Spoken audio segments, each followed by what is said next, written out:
Now football and Premier League. Leicester City are looking to find a new manager by next Saturday after sacking Peter Taylor. Taylor, a former England caretaker coach, lost his job at Leicester after a series of bad results. But today he said that replacing him was a mistake.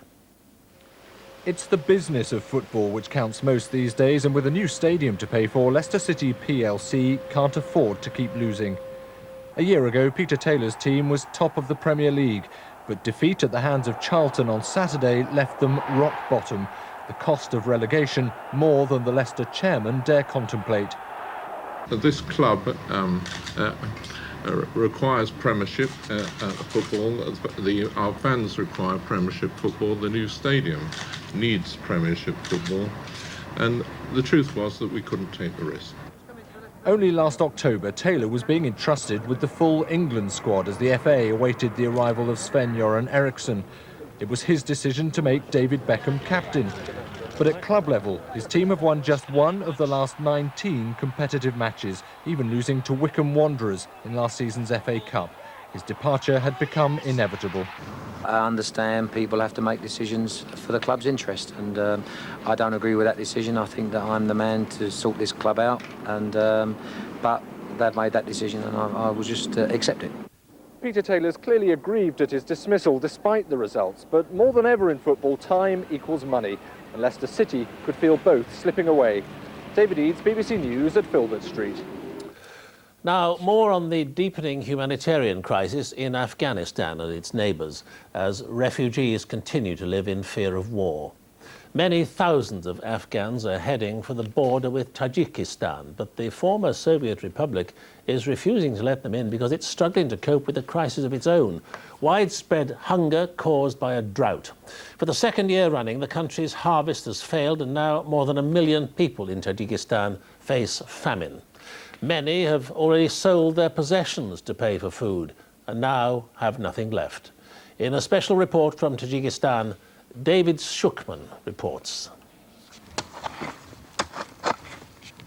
Imagine how hungry you'd have to be to steal food from a rat. That's what these boys are doing, breaking through the baked soil to look for grain that rats have hidden underground. We're so short of food, says Fazuddin. What else can we do?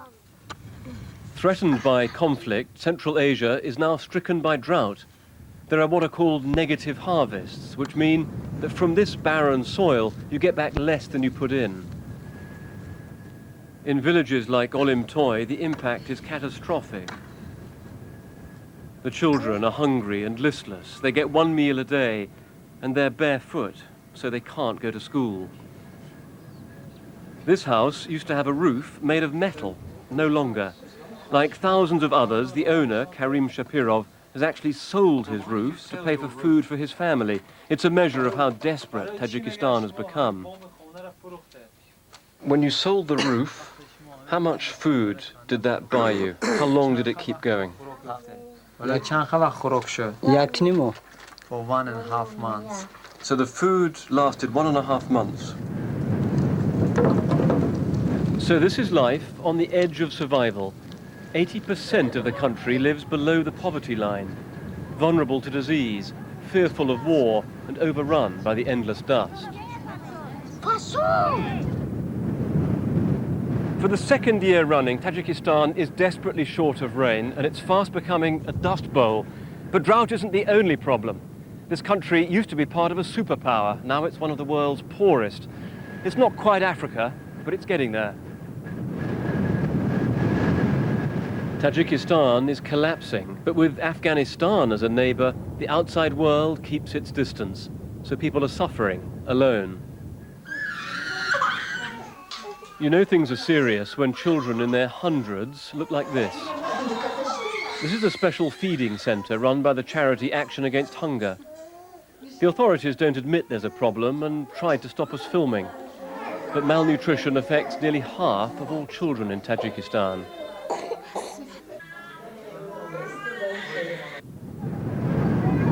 And now to add to the vicious circle of hunger, drought and poverty, there's the new danger of getting caught up in someone else's war. David Shukman, BBC News in Tajikistan.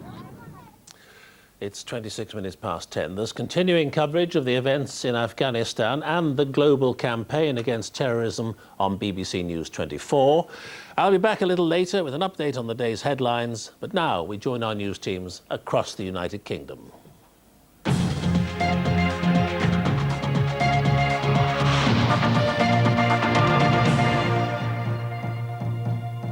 Good evening, I'm Gwennan Edwards with UK Today. An investigation has revealed alarming levels of air pollution on the London Underground.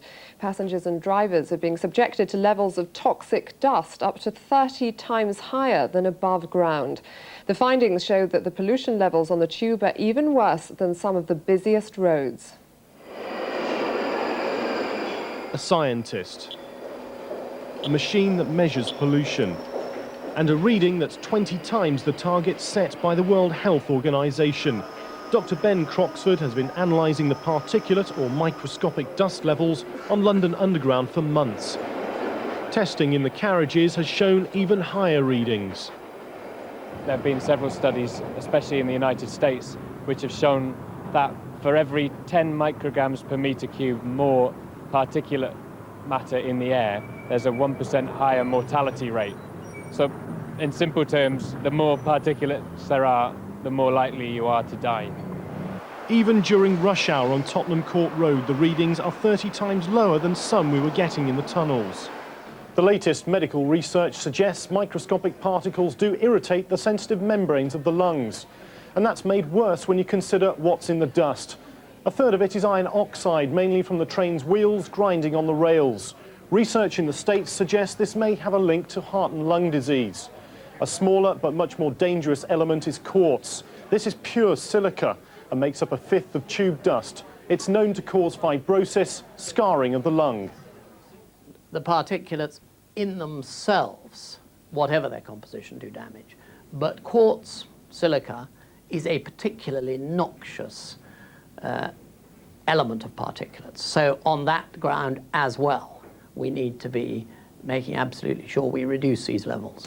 And dust levels could be about to get worse, with a £13 billion modernisation programme only months away. This document, leaked to us from London Underground's Dust Action Group, says the explosion in the level of works, if not properly managed, could lead to a rise in dust. That's worrying staff who are now paying for their own protection. Myself and others have taken to using dust masks. At the moment, we have to pay for these ourselves.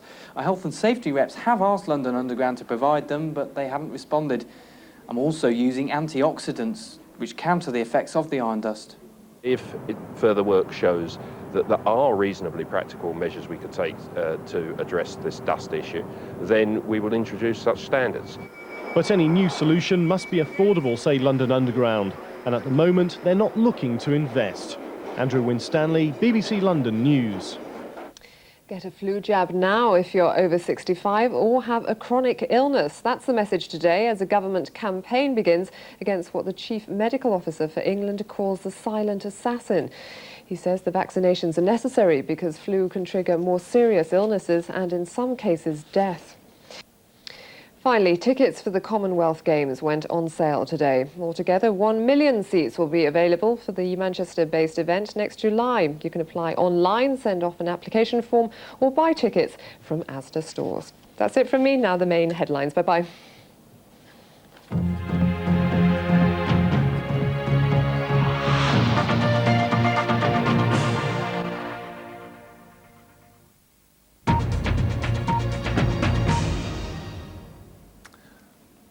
And the main news again. Tony Blair is expected to tell the Labour conference tomorrow that military action in Afghanistan is now inevitable. Gordon Brown has promised the government will stand by its plans to increase public spending despite testing times ahead. And the stepmother and father of 6-year-old Lauren Wright have been found guilty of her manslaughter. Newsnight is starting now over on BBC Two, but from the 10 o'clock news, good night.